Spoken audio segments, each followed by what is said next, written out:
Once again, a little live theater for you on the Zzorhn and Bingorage show. What do you think of this outfit? Let's see if I can see my head. What did you say I was? I look like? What did I say you looked like? You look like a show guy or show singer or something. I said you looked like a lounge singer from the north side of Vegas. That's what it was. A lounge singer from the bad side of Vegas. Alright. Hey, baby. So yes, we are live. Hey, look at that. It's actually working. You're so paranoid about that. Yeah, I know. I have other paranoias. Ustream failing us is not one of them.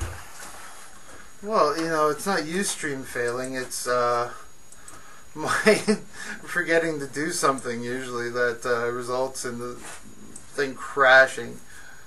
But if I've done everything I'm supposed to do, then it works, and here we are. And I said earlier, this is Season 2, Episode 21. It is the Tower of Babel apocalypse.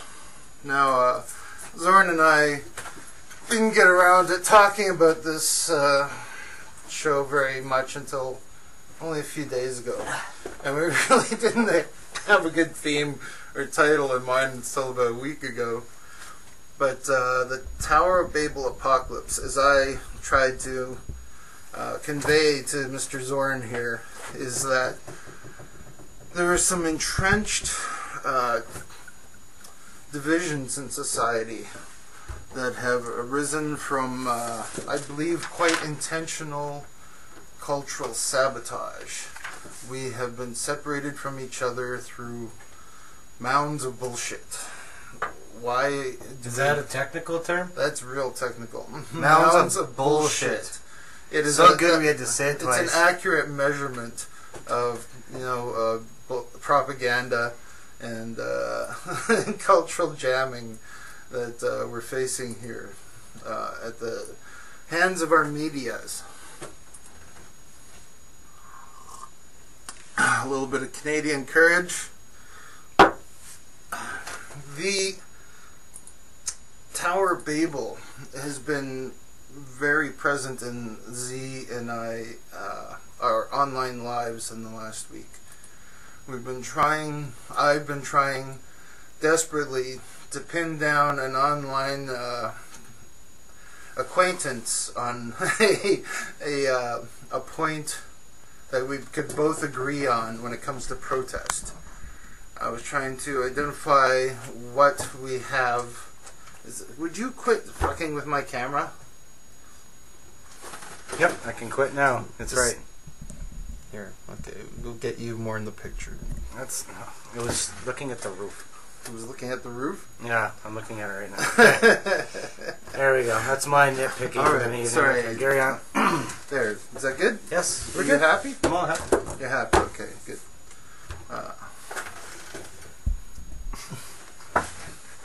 What was that for? Just because it was still a little high, that's all. Anyways, what were we talking about? You interrupted me. Hey, no, I was on a good point. You fucker, what'd you do to me? Okay, yeah. We have been in an online discussion with someone who shall remain unnamed, and I was just trying to find something we could agree upon. And it took us the better part of 3 days of kind of back and forth in an online thread before we could negotiate one thing that we would both protest, and that is war. So I think it's odd because that's one thing I wouldn't necessarily protest depending on the cause and whatnot. Yeah, well, it was very vague. It was very vague. Extremely vague. See, I differ. I think that if you're going to protest something, I think it make it worth something protesting. Like the fact is that we are the boss. Mm-hmm. Well, I mean, this is the first step to try and get some sort of consensus. You know, the next step would be, well, what kind of war? Is there a war in particular we could agree upon needed protesting? I believe we both agree upon the Vietnam War. I haven't spoken to her about the Gulf Wars or the Iraq War just trying to get past the concept of war right now and some 50-year-old conflict. So we're not ready to talk about current events just yet. What do you want to talk about? Well, this is the intro section. Do we have any feedback from last week? We actually have a lot of feedback. Last week was the seafood apocalypse. Or 2 weeks ago, seafood apocalypse. Seafood apocalypse. And a good friend of ours, Dalton, wrote in, because part of the script is where Eric and I were supposed to be underwater and we're supposed to be trying to find fish. And apparently we can smell the BP oil sludge through our masks. That's how awful it was. So, yeah, well, they wrote in and they were asking about, can you really smell underwater? Yes. The hydrogen sulfide is so penetrative that it goes right through the latex of your goggles and you can smell it inside your swim goggles after mere seconds of contact with the seawater that's been contaminated. Okay. And yes. The same question, same person, Dalton, by the way, thank you for your questions. Keep them coming. He wants us to talk about stupid laws about protesting. What stupid laws? What? The stupid There's laws. no stupid laws about protesting. Haven't you seen anything on TV? What media source are you watching? If you've been watching the big media outlets, then you are seeing kind of a gloss of what's happening in Quebec right now. They keep calling it, bellyachers, students rioting over tuition hikes, but it stopped being just about that a long time ago. You got the whole population out in the streets banging pots because they're so pissed off with the provincial government. They want a change of government. That's what they're saying. It's time for change. And the message you keep hearing in the mainstream media is, oh, those students, what are they bitching about? They got the lowest tuition rates in Canada. It's not about that anymore. The students who are negotiating about the tuition hikes have acknowledged that it's no longer about that, and they've actually expanded their demands. This is not going to help their cause much, I think, in negotiations, but I think it will help bring about change in Quebec at the provincial level.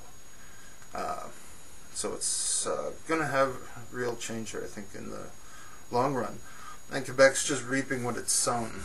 It's promoted public rallying for pro-language reasons in the past, and they have a culture of rallying for what they believe in. So this is not about necessarily pro-language rights, although it could be seen as that. It's about affecting real change in government, your local governance. So power to them. There's a reason to protest. If you don't want to protest for tuition hikes, it's not about that anymore. You can bang pots for other reasons. So that's my feedback. Okay. This time I'd like to do a big shout out to the Emo Walleye Classic that I was Lincoln is fortunate to attend last man. weekend. It's an exceptional event. If it takes place in a little town called Emo, Ontario. And our buddy Lincoln Dunn is the Presidente. Organizer, the jefe, the guy who gets it done. Yeah. So big shout out to him because Emo, he's Mr. Emo, man. But I would like to also add that these kind of events could not occur if it wasn't for the numerous amount of volunteer work that goes into it, Yeah. year after year. And I've noticed that every year that I go there, it's always the same people that are doing this event. And The people, without these people that do it year after year, that know what's going on, this event would not even be half as good. These are the guys who know when to ignore Lincoln and to do what he says, right? Well, most of the thing is the thing about the Emo Walleye Classic community group. They get together. They're very vocal. They discuss things. Do they ever they do fundraisings during the events and stuff like that. They do human sacrifice? No, they don't do human sacrifice. Well, what kind of club is that? This year, actually, though, on the talk, in that kind of sense of difference, they did have where they had the M&R come in. It was through a grant from the, I'm going to screw it up. It was some university from down south. I think it was Waterloo, wasn't it? Something like that, yeah. Like I said, I don't want to screw it up and mess it up. Yeah, But I'm not it sure. was a university, and Which one? they were coming in and they were tagging fish for a couple of different reasons, taking DNA samples, things like this. And these kind of programs, I think, are very important. And it was really neat to see this kind of cooperation with the community, because they were warmly welcomed. And it was awesome to see this kind of interest going into the studies to further and benefit our future fish stocks. And I think that's what it's really all about for me. Is we're talking about our future. And yeah, okay. And so there was the Department of Biology at the University of Waterloo who are tagging walleye at the tournament, and they're going to be doing an analysis of the returns, I guess, reported returns. So if you catch a walleye in the Rainy River Lake of the Woods system, you can go online and find out where to send it back to. the fish? No, I think you send the whole fish in the mail. You just clip off the tag. They get it. It's like, what, we have a really smelly package from northwestern Ontario. If it has to be the correct size. Like in a couple of years, some of this fish, I assume, will move into a different slot size. So you don't clip the tags off those. You release those back in the water if they're not in the legal slot, and then keep the ones you want to eat and clip the tags off those. Yeah, don't fin them. Don't fin them like sharks. Those are seafood apocalypse. That was one of the harder things. That was a grim episode. Oh, that was one of the worst episodes for we've done zombies and we've done like nuclear radiation and stuff. What? Talk about feedback. We're going all the way back to the beginning of the season, just about. In Florida, there was a fucking zombie attack. Yeah, actually, a wave of zombie activity in Florida. This guy attacked a homeless man, disabled him, pulled his pants off, and chewed his face off. Chewed his face off, I remember. It took 18 minutes. I've got it on videotape. The guy was chewing his face off for 18 fucking minutes. Hey, this is not a kid's show. If you are not an adult, 18 or so, go to Google.ca and look up penguins. Isn't that cute? I keep telling you, quit doing the penguin imitation. It's kind of scary. This is an adult show with adult language and adult situations and shit like that. So, penguins. Fuck off, kids. Alright, so that was my... So it's a fucking zombie apocalypse spreading in Florida. We have zombies in Florida. Patient zero, man. I got him on tape. And he's in a hospital right now, and soon the rampage will begin. Although, fortunately, for you and I, we'd be pretty safe. Well, this looks like a slow zombie attack, which is good. Because slow zombies present more response time. The problem with fast zombie attacks is it the kind like where they can't figure out how to get into the doors and they just sit there and just kind of like running into shit? Yeah, something like that. This guy didn't. Are these those fast zombies where they can chase you and open up doors and shit? Those ones here. No, this is the first type. The slow, shambling zombie, which is good. But what can you say? What? Yeah, was he trying to get the brains or just trying to eat the face? He may have been trying to get to the brains through the face, which the thinner bones, rather than going around the cranium. That makes sense. You never know. Other feedback: puppets for Zzorhn. Apparently, we're supposed to. Somebody wants us to maybe do a meta puppet show with. We're supposed to sit here with Zzorhn puppet and a Bingorage. Yeah, we're supposed to have we're supposed to have matching. That could be a whole lot. Do I get to play you? That would be interesting, I suppose. I get to be, Eric and. I've been. Oh, look what I made! Oh, look at this! I've been looking at the grim prospect of having to expand the number of characters I play in Puppet Land, because, you know, if I do well at it, then people are going to expect me to do it again and do something better. So if I add more puppets, inevitably people will want the show to improve. Well, that's the classic conundrum, is that once you've done something... It's clearly a mistake to try and improve the Bingorage filthy puppet show. Like a gator hunter. When you catch an 11-footer, the next week you want to catch yourself a 12 gator. Get the gun, Elizabeth! Shoot it, Elizabeth! Shoot it! I'd like to say rest in peace to the leader of the swamp people who apparently bit the dust last month. So, Mr. Swamp Person, sorry, that's all of it. You got the bigger half, I think. I know. I'm sorry, man. This is a shot, anyways. Thank you. You're welcome. Is there any more mix? Negatory on my side. So, okay, so the Swamp Person, not Swamp Thing. That is something entirely different. Swamp Person, guy croaked.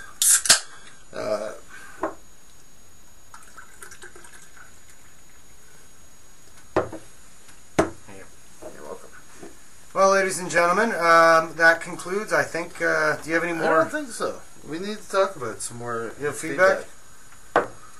You have feedback? That's my feedback. That's it? Yep. You got nothing else? Yep. You got nothing?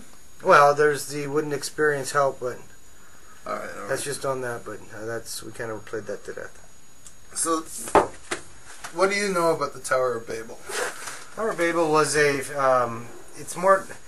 Not so much as a construct, it was an imagery used in biblical terms where it was this, the king had the grandiose visions to reach up to God by building a statue or like a stairway to God, and they were constructing this giant monument, and during the construction of it, God seen this and decided, hey, that's not a good idea, so he struck all of the workers where they suddenly couldn't communicate with each other because of the various languages and whatnot. Right. Is that your... Well, I see the Tower of Babel as a parable, a metaphor. The hubris of human activity is rewarded with catastrophe by being divided through language, through blocking the flow of communication. And this can be a religious construct as well as a secular society mythology, because what we're looking at in protest legislation is an attempt to block your communication, an attempt to separate you further. There had been a very subtle means of doing this throughout history. The advertising industry, the propaganda industry, the relationship with the mainstream media between governments and corporations have been attempts to program you through cultural, social means. TV feeds directly into your central nervous system. This is one of the things Marshall McLuhan was trying to tell us back in the 60s, is that the change from print to different medias has changed the way that we're able to access our reptile brains, the things that run us at the subconscious level without our knowledge. It's scary. You are being programmed. You can choose not to be programmed. You can choose to find information. You can choose to accept new evidence. You can choose to not be willfully ignorant of the world.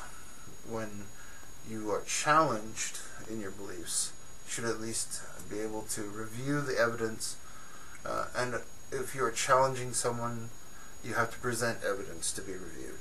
You can't just say over and over the same thing, which is a sound bite, which is somebody's morning notes, talking points. You just can't read the same thing over and over. But you find that prevalent, Eric, in a lot of communication, like when people are talking to each other, it's merely just they're repeating, and sometimes almost verbatim, Well, there's different reasons for that. Right now I just accuse the media. Talking points is true, but it uses the same pathways as religion. When you go to the pastor on the weekend, you're given talking points, basically, from your religious moral positions and ethical positions and things like that. And this is fine, as long as it doesn't clash with your other social obligations. Like pay your taxes and be good to your neighbors, don't kill them, things like that. And a whole bunch of different reasons why that might happen. Not just religious, but you come preloaded with your life's experience, not just the programming of advertising, but the programming where you grow up. You might have grown up okay. Now this is what you're talking about is like the people's psyche, cultural background. Culture is all of these things contribute to make people individuals. Now, and the neat part is you can have like twins or triplets, for example, and have them identical in every way, but their personalities can still be black and white, or night and day, yin and yang, like just absolute opposites. Well, so I mean, it's not so much as based on just your environment, but it's based on your personality. It's based on let's say one child will eventually develop towards a certain thing, and build on those skills. So, in some ways, we do direct our focal points. But you're right, Eric. It's the metaphor that Terence McKenna spoke of when he talked about culture was it's an operating system. So you might share elements of an operating system as like the Canadian operating system. And then you have specialized subsets like Northern Ontario operating system. It just, if you grew up in the South, you share the South operating system. And then it's like the Texas operating system. You can break down culture into finer gradations, but it means you share a whole bunch with others. And share not everything, though. This person we were talking about earlier, who's online, we share the Vietnam War as something that was worth protesting. She, however, has grown, how would you say, disappointed with the results. She says now that there was no change affected because of her protesting. And I disagree with her. I said that maybe the protests you were involved in didn't seem like they changed anything, but it was part of a longer, continual change that took about a generation. Day 65 of the protest doesn't seem like there's a whole lot happening. It's the same as the day 120 of a protest. But after 20 years later, when military sources are making reference to how much impact the negativity of not just the politics of it, but the media was concentrating on this because everybody knew it was wrong. It was just a social conscience on the entire part of the country, and that was the entire factor as to why they pulled out, because they weren't out of bullets, they weren't out of bombs. It's not like they were losing the attrition in World War II.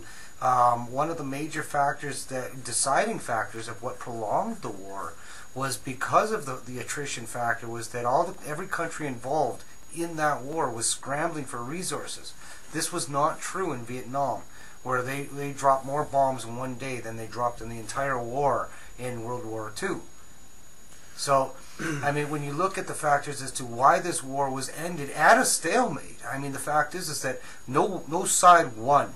There is still a North and a South Korea with a 2-mile DMZ, demilitarized zone. And the reason why it was ended that way was we are still at war. We are today still at war because that war never really ended, but the political part, our actions in it, were pulled out because of the protest, because of the negativity that was associated with the wanton waste that this war was becoming. The Korean War, you said? The Vietnamese War. Okay, you meant the Vietnamese War. Vietnam War. Did I? Well, I didn't say Korean. Did I? You said Korean. Sorry. Sorry, that was the. No, it's this is the. Well, this is, we were in Canada. How much? It's not true. What was Canada's involvement in Vietnam? There was a minor. Well, yeah, we had a. See, once again, there you go. I know that some Canadians went to the States and volunteered Mm-hmm. to serve in the American Army. Any Canadian that is in any war is a volunteer proudly, and I'm telling you that right now. We've never had the draft. No, we had conscription in World War One. Never had the draft. There was conscription in World War One, which is the same thing as the draft. History. So they teach you that. Slight differences, whatever. They teach you that in the military basic training for military history. We're digressing. So the point being is that with anybody that believes that protests don't accomplish anything has to understand one thing. A riot is not a protest. A demonstration where I walk, or say Eric and I were to walk down the streets, and I was to be, say, wearing a mockery of our Prime Minister, and he was to be wearing, say, a mockery of the United States President, and wearing gaudy clothes and stuff like this. This is what they're trying to deem legal. But in our point, we're trying to explain this is a demonstration, which is something that people have done for thousands of years against the political system. So I do not. Go ahead. I'm sorry. I just want to break in and say I don't advocate breaking of windows and other crimes against persons. And that cuts both ways. That crimes of protesters against persons is just as wrong as crimes of police against persons. The thing that I can understand from the protesters' perspective is that unless a window gets broken, you don't hear about protests in the mainstream media. You don't. It's not paid attention to unless someone's hurt. And that is a shame. Well, a lot of people that I've been arguing with say that I can't believe that these people are breaking windows over tuition. Well, you know what? The fact that they keep harping on this tuition thing and breaking of windows is because they're being programmed by media to just see that. And they can't see anything else. Yeah, it's also an English-French thing. There's a little bit of, kind of racism there. The old racisms, nationalisms, they never go away. They're always buried deep in us, or some kind of us and them mentality. But back to my original point, Eric. So when we're talking about smashing windows and riots and screaming in the streets and peeing on cop cars and all of these other things, this is not a protest. This is not a demonstration. This is violence and should be treated as violence. If you have a mob of, I think it's 3 or more, where it is deemed where they're going to commit malicious acts and things like this, where they're doing things in a mob mentality, then that isn't even a job for the police. At that point in time, you should be bringing in special forces. However, it is also important to realize, it is also important to realize that these special forces, riot-geared police, things like that, also are the offset of the psychological impact of a lot of the violence. And the fact is that it's a cause and effect, and what they need to do is they need to stop bringing in the stormtroopers before the violence breaks out. When you start militarizing your reaction to a protest, just in case something is going to get broken, then the obvious thing for the police to do is to use it to overreact anyways. We got all these people here, they got all their batons and shields, we should at least beat the shit out of somebody, is kind of a thought that goes through people's heads. So yeah, I'm not saying I'm for bringing in. Why would we spend $4 million and not fucking crack some skulls and try and get a few prosecutions? I'm not all that. Yeah, I believe that. Yeah, I don't know if they have the quota per se and stuff like that. But I'm saying that leave the riot gear at home. If you want to police an event, do so quietly, distinctly. and try not to be the reason why people are overturning police cars because they're there. It's not If their they're not call. there, they can't piss So on it's them. been a standard You know, it's- reaction is kettling, pepper spraying, the bullshit thing of telling people to move to another place where they're going to be kettled and arrested. You tell them they have to disperse, and you leave them nowhere to disperse to. Anyway, yeah, is horseshit. If you want people to disperse, you give them places to disperse to. You fucks. That is lying. It is horseshit. Right. We should base fucking the world upon truth. You lie thinking that you're going to get prosecutions. You're now being videotaped. You lie to hurt people. You're now being recorded. You lie to try and send someone to jail. You are going to be held accountable. Stop that. What? Nothing wrong with my fucking drink. I'm just checking to see what they put in your drink, buddy. Holy smokes. This is the participatory panopticon. That's a good one.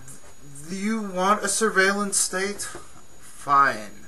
People are going to give you a surveillance state anyways. It's called Facebook. It's called camera phones. You cannot exempt yourself from surveillance. You do something wrong if you're rich or if you're a police authority, if you're a politician, if you are a corporate executive, you will be held accountable. You should not be exempt from crime because you are powerful. You should not be putting people in jail to make money. You fucks. Well, not that it has anything to do with our topic, but thank you, Eric, for that wonderful rant. Okay. Welcome to a live show, ladies and gentlemen. We have a topic for this evening, but Eric decided to go that way. It's okay. This is my protest. This is free speech. I am not breaking a window. I am asking for your attention. I'm asking you to agree to listen to new evidence. Agree to listen to a new perspective. Have I offended you? Have I made you laugh? Okay, fine. Good. Are you not entertained? I don't care about that. I just want you to right. think that there is to know that there is a new, real way of seeing the eyes. Now you're being given the chance Take to the red pill. participate in reality. Take All the right? red pill. That's my advice. Do not be willfully ignorant. Do not take the blue pill. Okay. All right, Eric. On to the topic. What topic? The topic is fighting fair. Fighting fair. Fighting fair. Okay. Oh, for fuck's sakes. This is not going to degrade into something really fucking personal and bullshit. No. Actually, this is, and there's a reason why.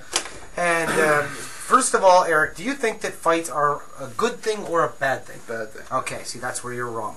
And here's why. Fighting is the attempt to reconstruct order within a relationship. Okay, let me try that again. When two people fight, they're basically trying to reestablish order within the relationship, because obviously the reason people fight is because that order has somehow been tipped in one way or the other. Now you take any instance. You're wrong. How's that? Fighting represents the fact that one party is refusing to change. But see, here's where Eric's raising a very good Both point. parties. What happens when the lines of communication have broken down? And the fact of the matter is that there is such a thing called fair fighting.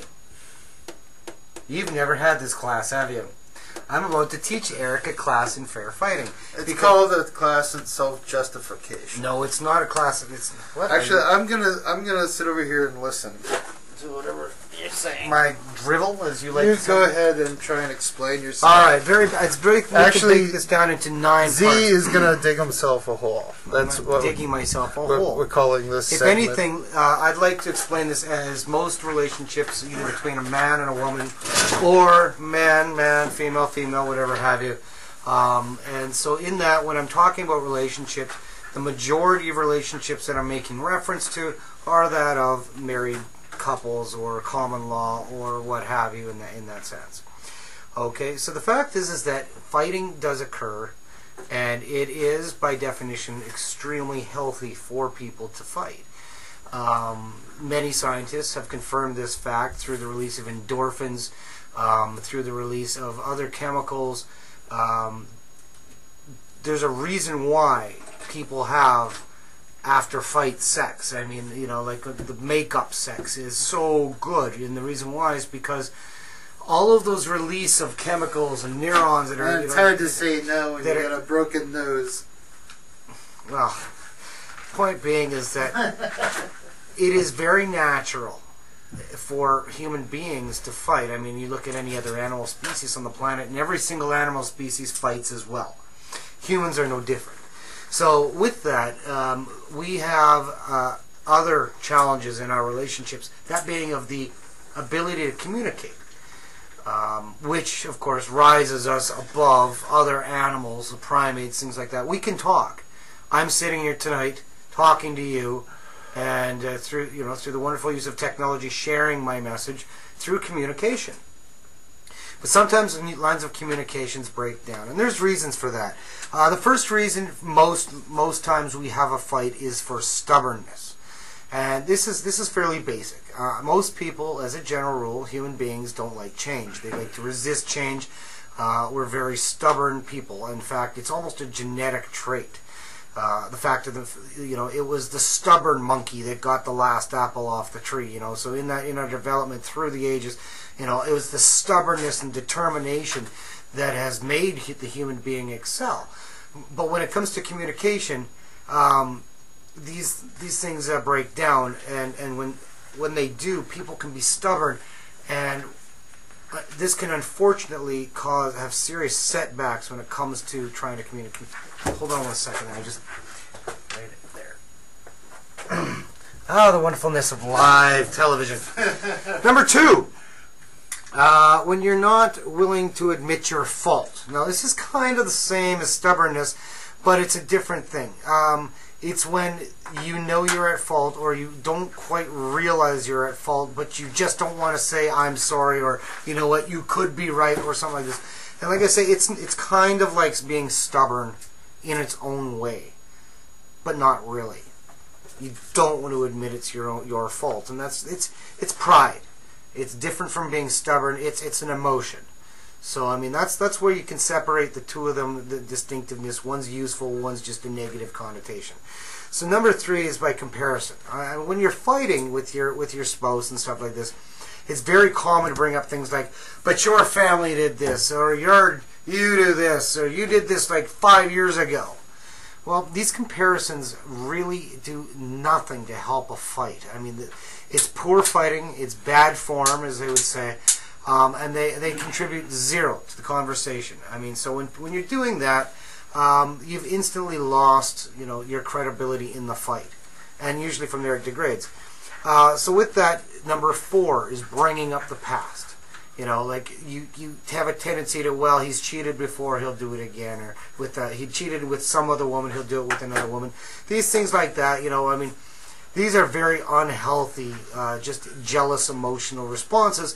And so in that, I mean, it's a human response, not a healthy one, and in that it prevents the lines of communication.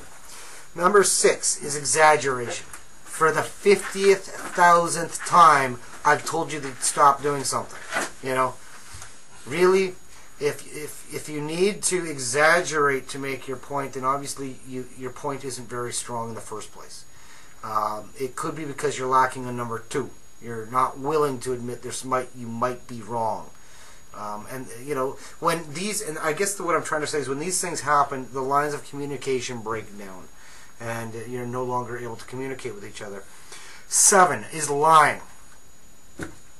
I mean, what's to be said? As soon as you start telling falsehoods or lying to the partner, or to whoever you're trying to communicate with, then all credibility is lost. There's, even if they don't realize that you're lying, the communication has been destroyed. Any fundamentals of the communication, the ability to communicate in that sense, is flawed.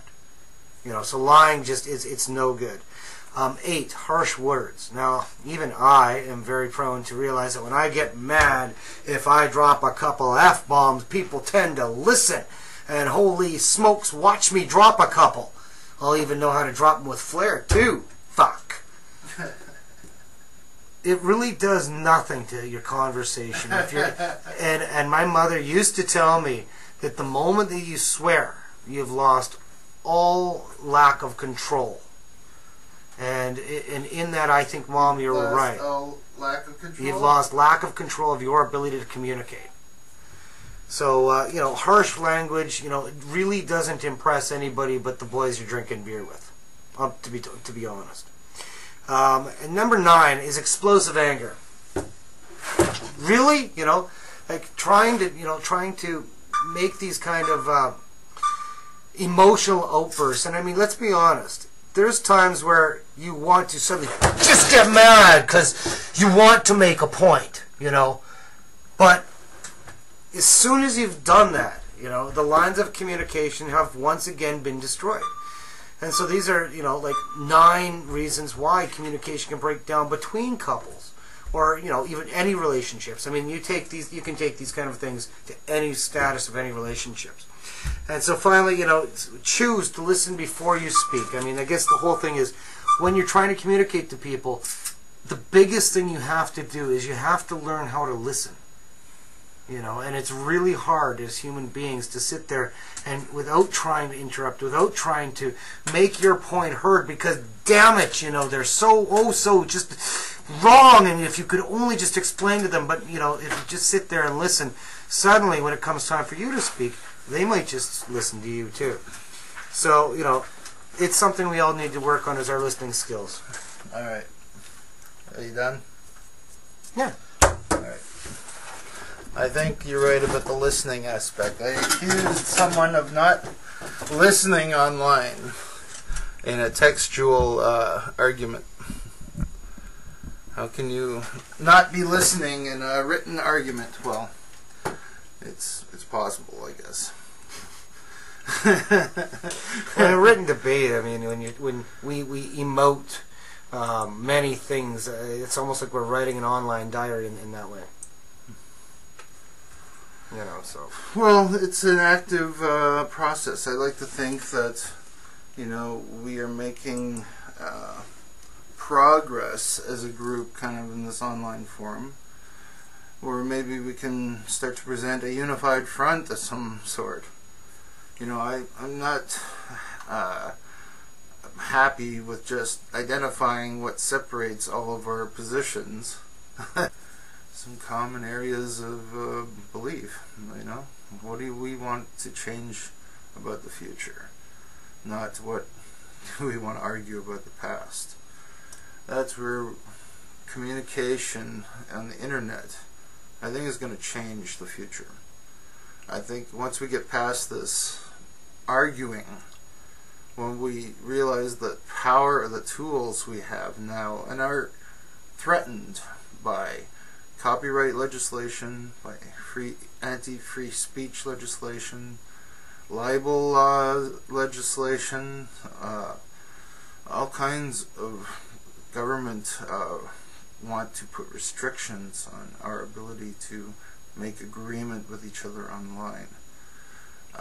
We have abilities with our consensus that we don't even know about yet, but we're being prevented from achieving consensus.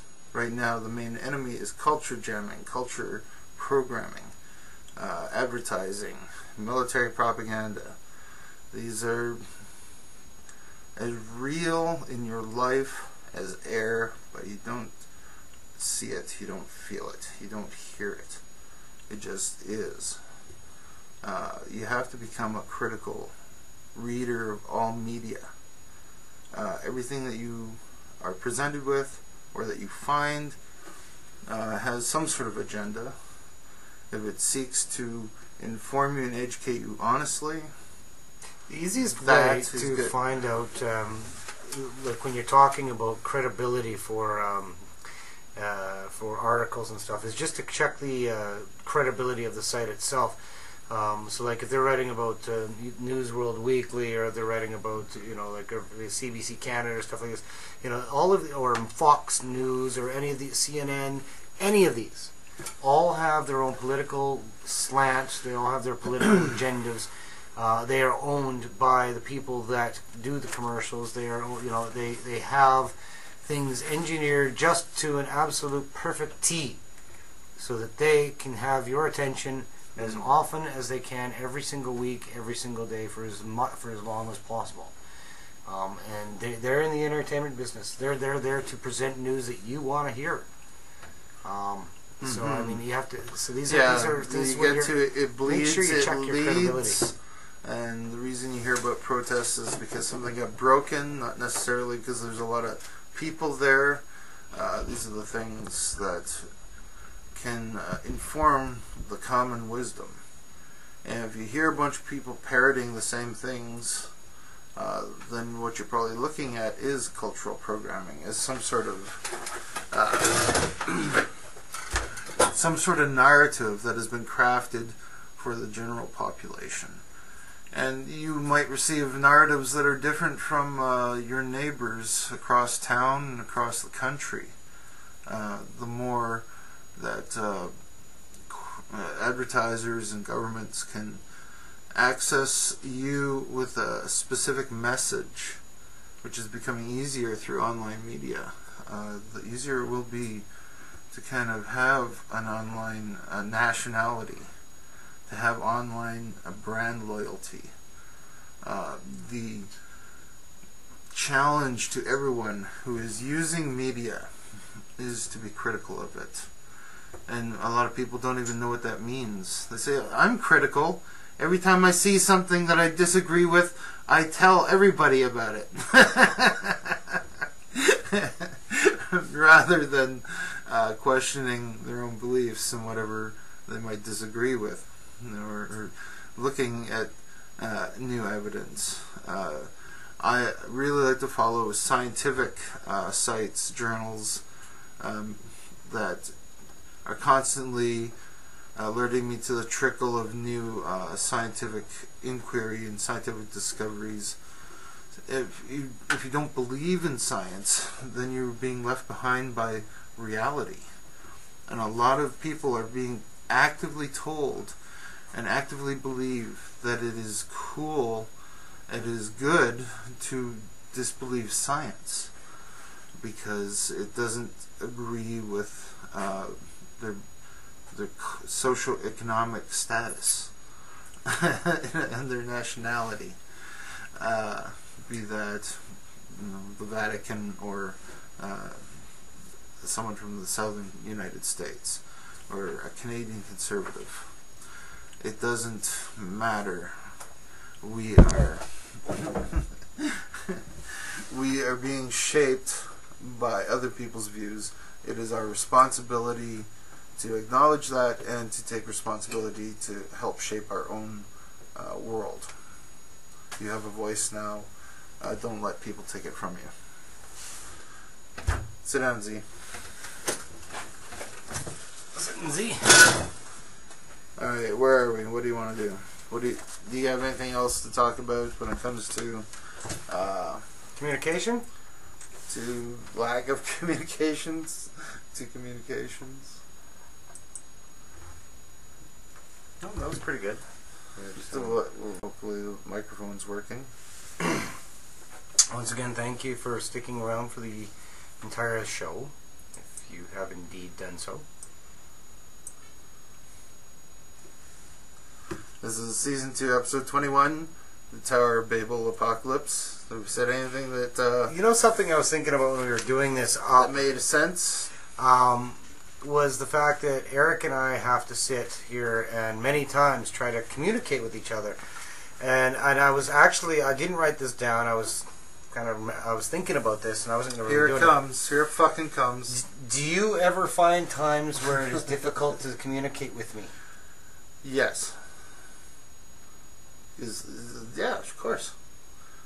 Not because of any fault of mine. It's you.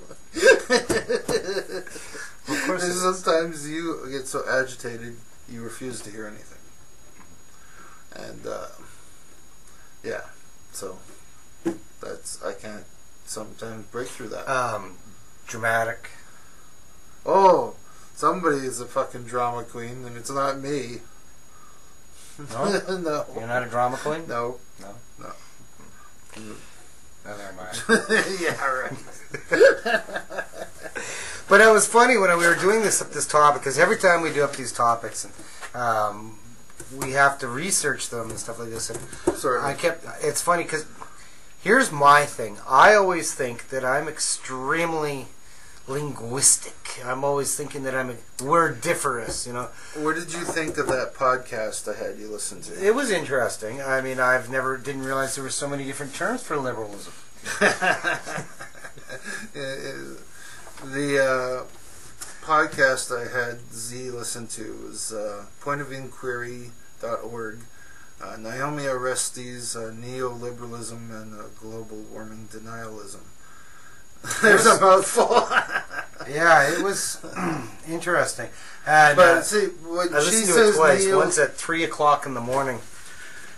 Neoliberalism is an economic term. It does not mean that these people are liberals. They're fucking just short of Nazis. They are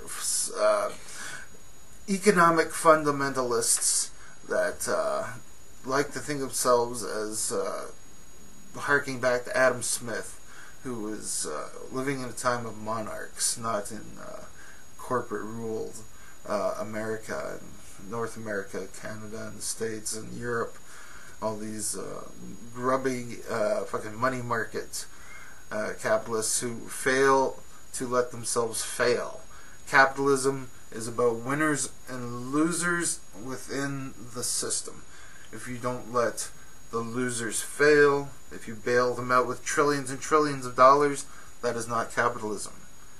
That is socialism, except for corporations and banks. You fucks. You're just pretty wired tonight, aren't you? A little bit. I almost have to tell you. It all comes back. Shut the fuck up, Eric. I'm waiting to do that. Shut the fuck up, Eric. Seriously, when I was listening to this podcast, it was kind of fun because I was playing Warcraft at the time. Oh, yeah, neoliberalism. I was playing Warcraft at the time. No, Eric. I asked Z specifically not to play Warcraft while listening to it. Because it's fairly complicated. So I farmed. If it's any consolation, I just ran around, killed stuff, and I was farming. Meaning you wasn't listening to the podcast. No, I was listening. So what did you think of the fact that real bigwig scientists in the last 20, 30 years have come out as deniers of global warming, acid rain, smoking, negative effects, that they buy into it because they think that regulation is somehow socialistic, and they're Cold War survivors who think that the last bastion of communism in the world is these environmental regulations that hold corporations accountable for their actions. Are you asking me or telling me? Well, I pretty much told you. But I know, that's why I'm sitting there. It's like, okay, fine. But that's the point that they have, is that these Reagan-era Cold Warriors see failure of capitalism is an impossibility. If they refuse to acknowledge the failure of capitalism, even when it's right in front of them, and they do is they blame people who are trying to tell them to do something differently. In this case, branding environmentalists as socialists. That's why a lot of your conservatives are against. We're losing 1,200 environmentalists here, right? In Canada. What's that? June 4th? I'm not sure what's that. I think it's June 4th or something. We're losing, it was 200, 300 park rangers, 1,200 environmentalists. I was reading that in BC they're going to be making it so that speaking out against the salmon fishery illegal for some. I can't. I'd have to Google that. Damn it. They're making it A $750,000 fine to speak out against the salmon fishery farming industry. That's going to be tested in court right away. There's no way that's going to stand constitutional review. It's on the frickin' website I was reading it on tonight. There's no way that'll stand. But no, you're talking get about away with it. Talking about they can put people in jail for it. Okay. They can fine people for it probably for years before it gets thrown out of the Supreme Court. That's what manufacturing criminality out of nothing is all about. You know it's wrong, but you do it anyways, so you can spend the next 10 years harassing But it and doesn't hurt the punishing government. people who It hurts do the no little guys, crime. and the little guys basically they're the ones that pay the brunt. It's not the government that get. It's libel, chill, writ large. It's saying you can't say bad things about me even if they're true. That is bullshit. You cannot give yourself that power. You cannot take that from a person to speak the truth, to speak reality. Reality is reality. Actually, reality is what we tell each other it is. Well, reality should be reality based. Because see, what happens is It's my point. That's share the culture jamming. We could each share the same common reality, but we don't each have the same interpretation of the occurrence. No, the world is a construct in your head. That's why I say you've been programmed. Because the entirety of what you believe is only in your skull. You cannot share it whole cloth with other people you consider even close positions with yourself. Your view of the world is entirely a construct. We share parts of the construct, memes, ideas, beliefs, morals, colors probably. You ever heard that old philosophical saw? Is your red the same as my red? Yeah, we're pretty sure it's the same. You know what? Those things we have common, humanity. I don't know what you're talking about. My red isn't the same color as your red. I've asked for red before. You always give me the wrong color.